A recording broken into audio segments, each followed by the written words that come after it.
Après 2 jours de périple à travers toute la Romandie et 2 jours d'intense coopération et plus de 600 km parcourus, toutes les équipes sont attendues au perchoir.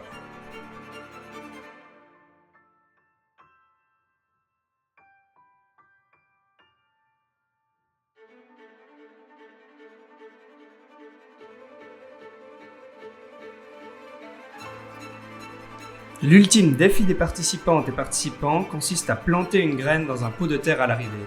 Transformons alors la symbolique en action.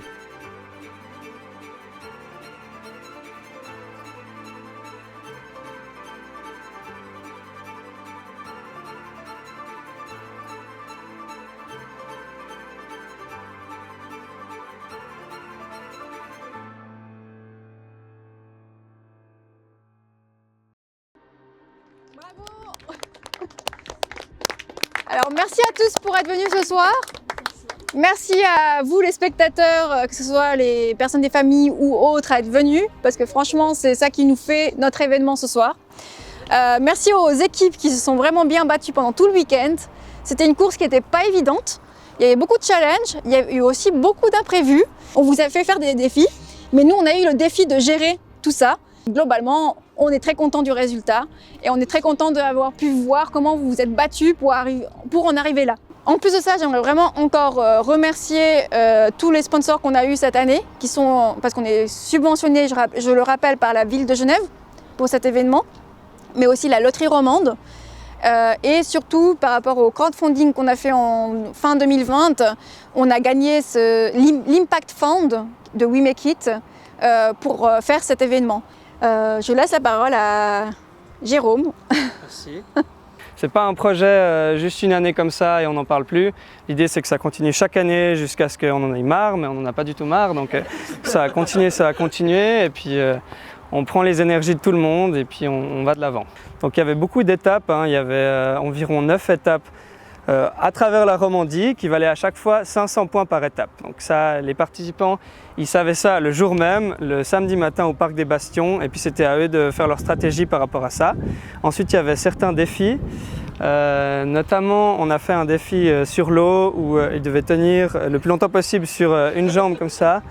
Sinon, il y a eu un challenge un peu plus artistique, un peu plus philosophique qui a été proposé par notre donateur principal de la campagne de financement participatif, Philippe Delorme. Il avait proposé qu'on fasse un haïku, donc c'est une espèce de poème japonais assez bref et assez percutant. Donc je peux d'ores et déjà vous dire que l'équipe jaune a gagné ce défi. On va se féliciter. Peut-être que la maturité amène philosophie, je ne sais pas, mais bref. Donc c'est très bref, c'est un nuage blanc se transforme sous le vent, imagination. Merci beaucoup. Un grand merci à tous les participants. Donc on l'a bien dit avant déjà, le simple fait de participer vaut déjà énorme. Voilà. Donc en tout cas, un grand merci à tous.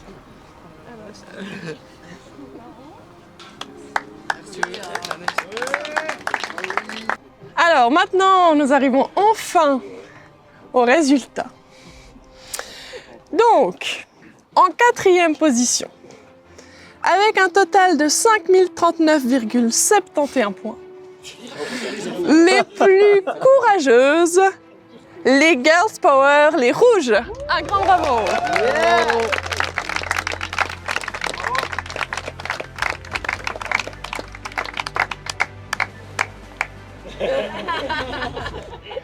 En 3e position, avec un total de 6480,29 points, les plus tenaces, les moitié-moitié les jaunes. Un grand bravo!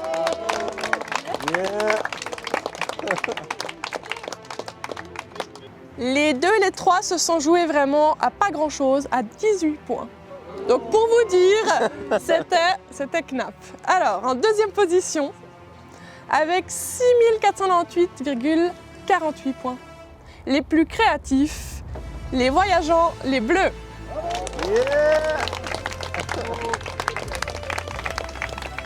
Et finalement, le suspense est tenable, mais bon, la réponse est là. En première position, avec 6802,7 points, les plus sportifs, les frères increvables, les Verts.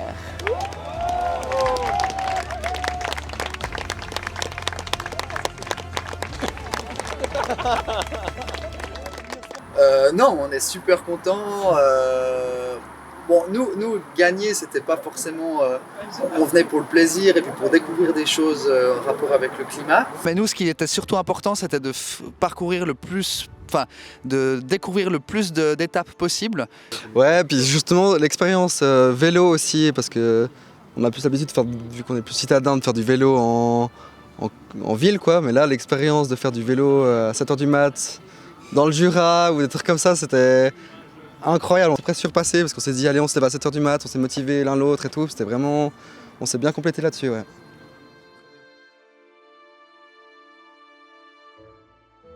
Alors je vais être assez franc. Je suis tombé par hasard sur un des articles d'un journal connu d'ici.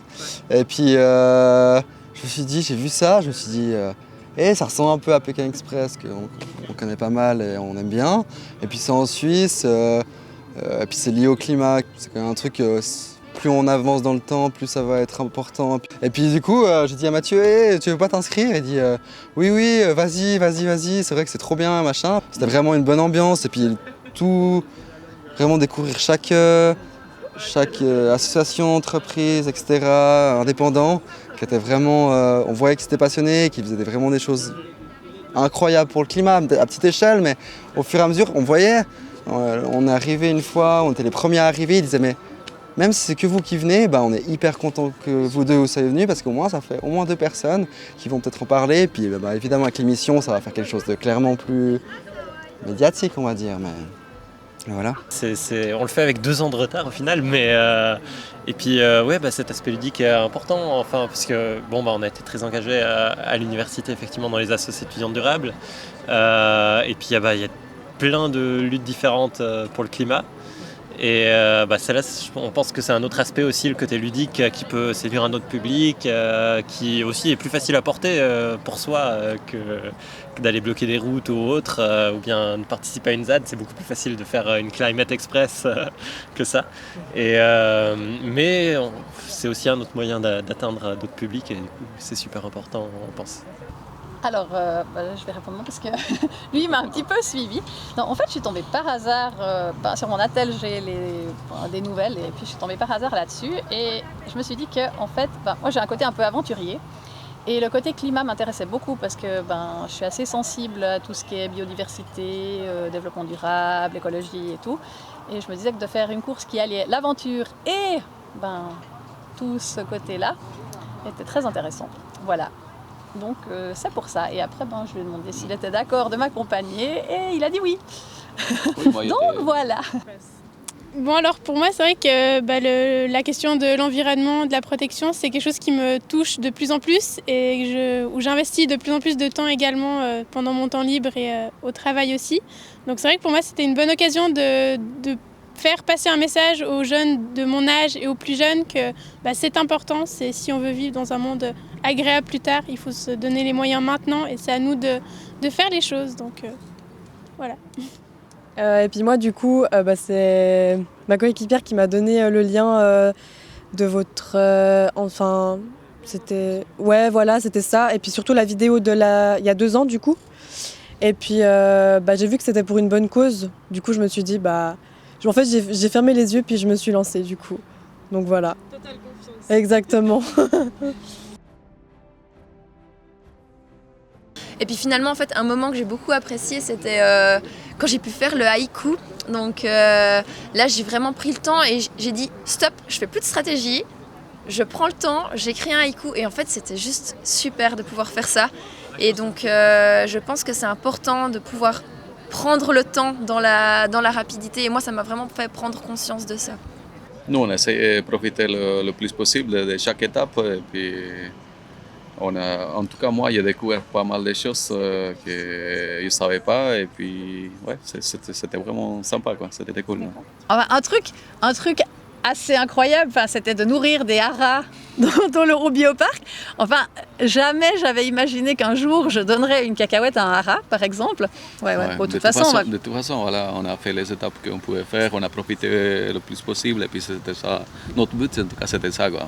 Oui, et comme j'ai dit, nous, on n'a vraiment pas joué la gagne. Enfin, dans le sens, si on était au bioparc, quand il a proposé ça et ça, moi, je dis, oui, on va faire. Enfin, on est là, on profite, quoi. Après, même, je sais pas, partout en fait. Quand les gens ils avaient envie de discuter puis de montrer des choses, moi j'étais partante. Enfin, je voulais pas stresser. Je dirais l'étape où on a dû, alors je me rappelle plus le nom d'étape, à Neuchâtel où on a dû récupérer les haricots. C'est vrai que, voilà, exactement. Donc j'ai trouvé le monsieur très touchant dans sa manière dont il nous a présenté son travail, son domaine. Et on voyait vraiment qu'il était investi à 200%, qu'il adorait ce qu'il fait. Et je trouve que il transmettait des bonnes énergies. Donc pour moi, c'est celle-là. Voilà. Pour moi, c'était l'étape à la boulangerie à Lausanne. Parce que du coup, ils revendent la nourriture invendue. Et puis, du coup, je lui ai posé la question s'il faisait des gestes par rapport au SDF, etc. Et c'est ça qui m'a beaucoup... touchée parce que du coup les SDF ils ont rien et puis ils font le pas et puis ils donnent à manger aux personnes défavorisées du coup. Juste vous remercier encore toute l'équipe. C'est vrai qu'on était tellement à fond dans la course et tout ça qu'on avait peur un peu de stresser tout le monde. Mais c'est parce qu'on voulait vraiment parcourir le plus possible de distance et découvrir le plus possible d'intervenants. Mais vraiment, on est super content du cadeau que toute l'équipe a fait à nous deux et évidemment à tous les autres candidats. Donc voilà, encore souligner votre travail qui a été de rude haleine. De nous gérer parce que... Voilà.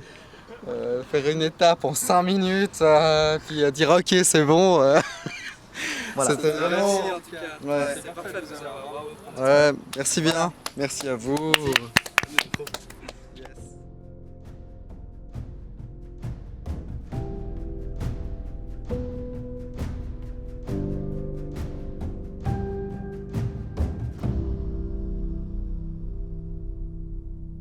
Entre pandémie, incendie, inondations, fonte des glaciers, la nature nous envoie un message clair.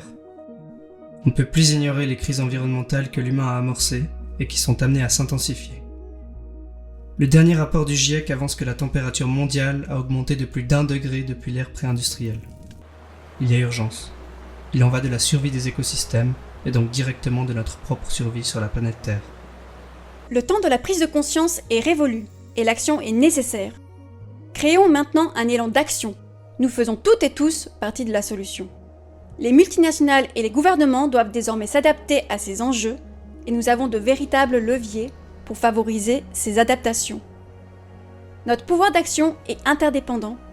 Ce que nous mettons en place à notre échelle peut changer des systèmes beaucoup plus complexes. Les scientifiques du GIEC insistent d'ailleurs sur le fait que nous avons les connaissances et les outils nécessaires pour aller dans cette direction. Le projet Climate Express tente de montrer des alternatives durables et locales qui sont ensuite reprises ailleurs, comme les friperies, les épiceries participatives, les bibliothèques à objets ou encore la communauté Precious Plastic. Nous présentons une approche positive, orientée vers l'action, afin d'encourager un maximum de personnes à agir, à changer leurs habitudes et inspirer de nouvelles façons de faire. Créer le monde de demain commence par chacune de nos actions. En ce sens, Mahatma Gandhi nous invite au mouvement à travers cette citation. C'est l'action et non le fruit de l'action qui importe.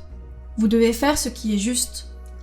Il n'est peut-être pas en votre pouvoir, peut-être pas en votre temps, qu'il y ait des fruits. Toutefois, cela ne signifie pas que vous deviez cesser de faire ce qui est juste. Vous ne saurez peut-être jamais ce qui résultera de votre geste, mais si vous ne faites rien, il n'en résultera rien. Il nous paraît alors intéressant de repenser notre rapport au monde, de repenser notre façon d'occuper l'espace, notre rapport à la vie sauvage et aux animaux. Considérez que nous, êtres vivants, sommes des vivants parmi les vivants.